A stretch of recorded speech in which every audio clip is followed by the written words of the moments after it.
사랑이 극진하신 하나님 아버지, 주의 은혜를 감사합니다. 만물이 고요하게 하나님을 찬양하는 이 아침에 저희들의 심령에도 하나님께 대한 기쁨과 감사가 넘쳐나도록 주님께서 함께하여 주시옵소서. 함께 참석하신 성도님들 한 분 한 분 주님께서 기억하여 주시고 하늘 가는 여정에 주님께서 늘 동행하여 주시기를 간구합니다. 오늘도 말씀을 상고할 때 주의 성령께서 한 시간을 주장하여 주시고 큰 영광 받아 주시옵기를 간절히 원하오며 살아계신 예수님 이름으로 기도합니다. 아멘. 안녕하세요. 오늘은 예수님의 비유, 마태복음의 비유 네 번째 시간입니다. 오늘은 달란트의 비유에 관한 말씀을 살펴보게 되었습니다. 진리를 공언하는 이들 중에 그토록 힘이 없는 이유는 하나님께서 그들에게 베푸신 능력을 활용하지 않기 때문이다. 많은 사람들이 그들의 재능을 수건에 싸서 땅속에 감추어 두었다. 교회 증언 3권 57페이지에 있는 말씀입니다. 마태복음 25장에 나타나는 달란트의 비유에서 주인은 한 종에게는 5달란트를, 한 종에게는 2달란트를, 그리고 한 종에게는 1달란트를 주어 이익을 남기게 하고 먼 나라로 떠났습니다.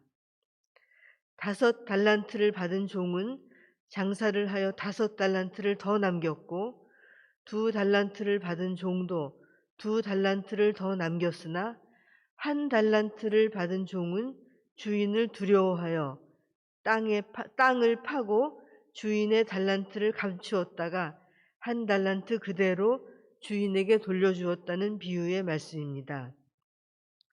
달란트는 무게의 단위이자 화폐의 단위입니다. 달란트의 무게는 나라마다 조금씩 달랐는데요. 구약 시대에는 1달란트가 약 34kg으로 3,000세겔에 해당되었으며 바벨론에서는 1달란트가 약 60kg, 신약 시대에는 약 20.4kg 정도 되었습니다. 또한 화폐의 단위로서 1달란트는 60드라크마에 해당하는데 1드라크마, 즉 1데나리온이 하루의 품삯이었기에 하루 품삯을 오늘날에 5만 원 내지 10만 원이라고 계산한다면 1달란트라 해도 적은 돈이 아니었습니다. 오늘날로 약 3억 내지 6억 원에 해당하는 거금이었습니다. 주인은 이들에게 달란트를 맡긴 후 먼 나라에 갔다가 한참 후에야 돌아옵니다. 이것은 예수님께서 오셔서 결산하실 주님 재림의 때를 가리킨다고 할 수 있겠죠. 주인은 5달란트를 남긴 종에게 잘하였도다. 착하고 충성된 종아, 내가 적은 일에 충성하였음에 내가 많은 것을 내게 맡기리니 내 주인의 즐거움에 참여할지어다 라고 칭찬하십니다. 그런데 중요한 것은 2달란트를 받아서 2달란트를 남긴 종에게도 똑같이 동일한 칭찬을 하셨다는 것입니다. 그렇다면 만일 1달란트를 받은 종이 부지런히 일하여 1달란트를 남겼다면 어땠을까요? 그때도 주님께서 1달란트나 5달란트를 남긴 종들에게 하셨던 똑같은 칭찬을 하지 않으셨을까요? 주님에게는 얼마나 많은 이익을 남겼느냐 하는 양이 문제가 아니라 각자가 자신들이 받은 달란트를 얼마나 성실하게 활용하였는가 하는 것이 중요하였음을 알 수 있습니다. 여기에서 볼 수 있듯이 달란트는 화폐의 단위일 뿐 아니라 이 말에서 유래되어 재능이라는 뜻으로 사용되며 또한 성령께서 각각의 신자에게 나누어 주시는 은사와도 관련이 있습니다. 우리 각 사람은 모두 일률적으로 똑같은 재능이나 은사를 가지고 있지 않습니다. 각자가 가지고 있는 재능이나 은사의 종류도 다르고 또 능력도 각자 다릅니다. 그러나 하나님께서 보시는 것은 얼마나 성실하게 그 달란트를 사용하여 열매를 맺게 되었는가 하는 것입니다. 여기서 한 달란트를 받은 사람에 대해 좀 더 생각해 보기로 하겠습니다.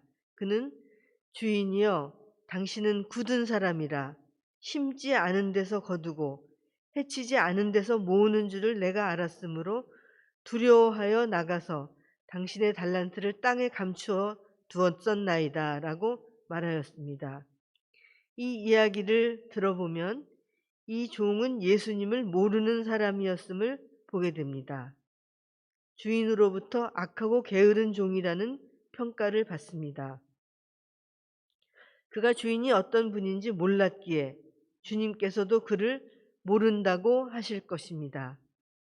그는 주인을 몰랐기에 그를 두려워하였습니다.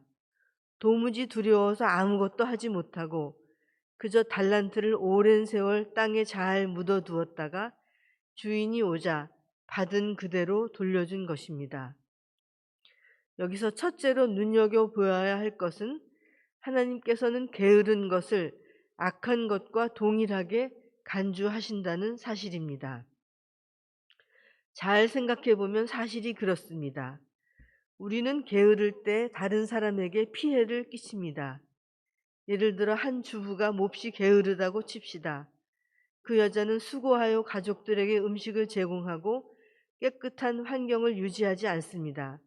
자녀들을 훈육하고 공부를 도와주지도 않습니다. 가족을 사랑하지 않는 것입니다. 그들을 위해 희생하지도 않습니다.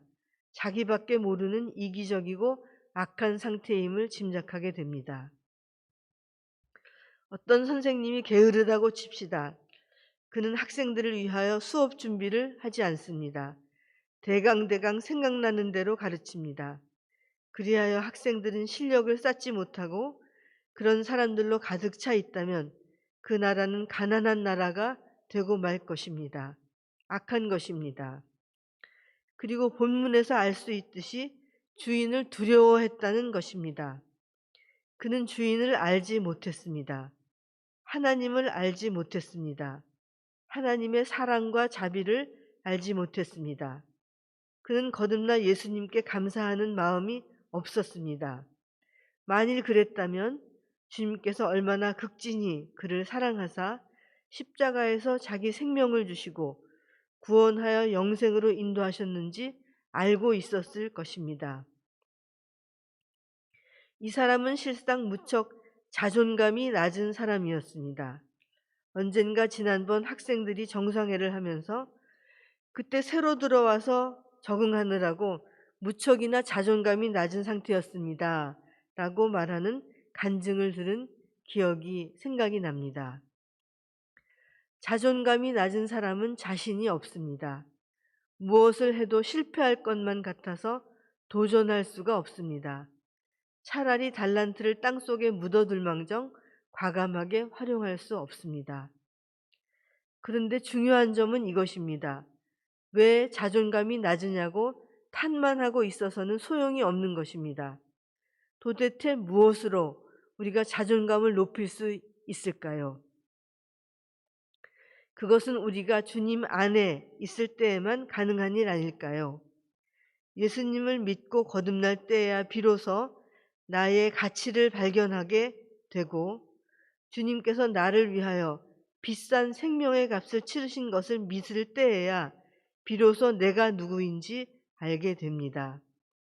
그때에야 우리는 비로소 자존감을 가질 수 있고 그때에야 마침내 우리는 실패를 두려워하지 않는 정신을 가질 수 있습니다.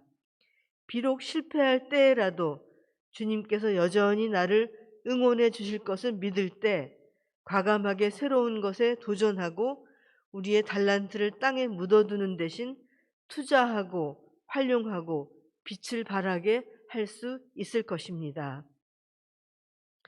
그러므로 이 비유의 말씀은 예수께서 주시는 새 생명을 받으라는 예수님의 초청으로 받아들여야 하겠습니다. 마음껏 두려움 없이 우리가 가진 달란트를 활용하고 빛을 발하기 위해서는 우리가 먼저 새로 태어나야 한다는 예수님의 초청인 것입니다. 우리가 잘 아는 대로 이 달란트의 비유는 열 처녀의 비유, 양과 염소의 비유와 함께 예수님께서 십자가형을 당하시기 직전 제자들에게 말씀하신 세 가지 종말론적 비유 가운데 하나입니다.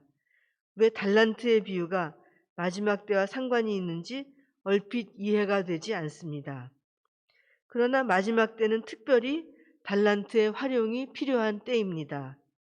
우리가 가진 모든 것을 활용하여 진리를 증거하고 영혼들을 구원하고 예수 그리스도의 재림이 다가오도록 힘써야 할 때인 것입니다.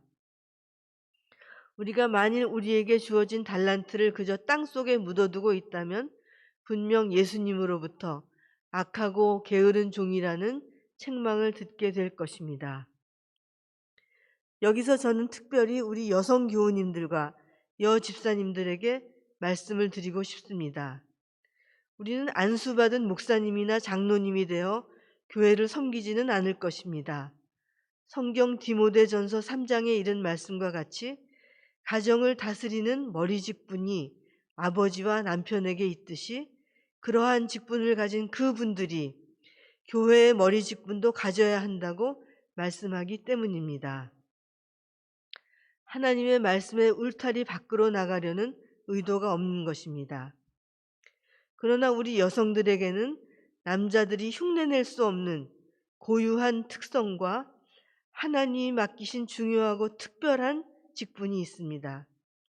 여성들에게는 가족들의 건강과 안녕을 책임지고 그들을 위해 영양분 있는 음식을 제공하고 신선하고 청결한 환경을 유지하는 등 육신의 필요를 돌보는 일뿐 아니라 가족들에게 영적, 정신적 위로와 용기를 제공해야 할 가정의 햇빛과도 같은 신성한 사명이 주어져 있습니다.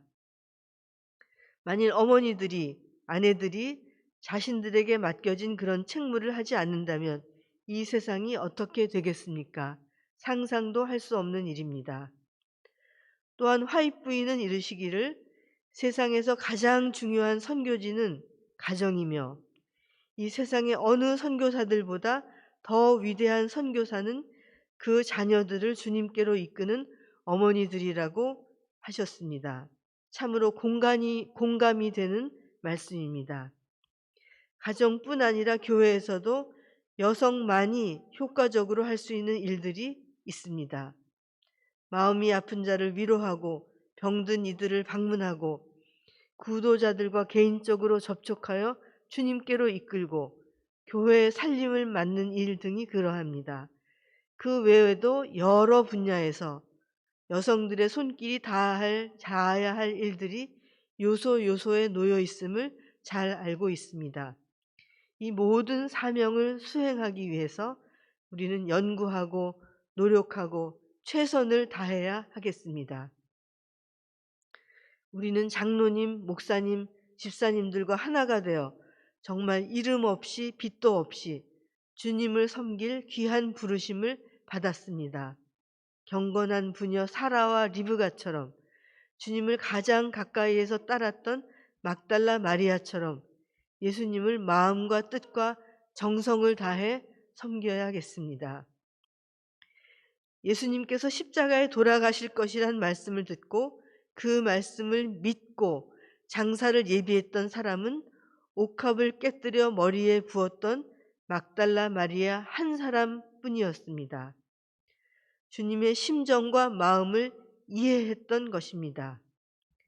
우리에게 맡기신 섬세하고 따뜻한 달란트, 나에게는 왜 남들처럼 2달란트, 5달란트가 아니냐고 불평하지 말고 마음껏 감사하고 활용해야겠습니다. 이제 세상은 마지막을 향하여 달려가고 있습니다. 세상에 되어가는 일들은 예수님의 오심이 실제적으로 문 앞에 당도하여 있다는 현실을 우리에게 깨우쳐 줍니다. 우리는 이러한 때 남녀를 불문하고 최대한 우리의 달란트를 활용하여 예수 그리스도의 다시 오심을 재촉하는 매일의 생애를 살아야겠습니다. 그러한 우리의 결심에 성령께서 크게 축복하시고 함께 하시기를 간절히 기도드리며 오늘의 말씀을 마치겠습니다. 이제 오늘의 기도 제목을 알려드리겠습니다. 먼저 삼육대학교를 위하여 기도해 주시기 바랍니다. 후반기에 자율혁신 보고서, 대학 기관 인증 보고서 등을 완성하여 주님께 큰 영광을 돌리도록 기도해 주시기 바랍니다. 또한 두 번째로 대학교회와 지교회 모든 학과에서 밀도 높은 선교 활동을 할 수 있도록 기도해 주시기 바랍니다. 삼육대학교 후반기 여러 보고서 작성을 위해서 기도해 주시고 대학교회, 지교회 또 학과에서 선교 활동을 활발히 할 수 있도록 기도하시는 시간이 되시기 바랍니다. 또한 우리 각자의 마음의 소원을 주님께 아뢰는 기도 시간이 되시기를 간절히 바랍니다. 예, 기도하시겠습니다.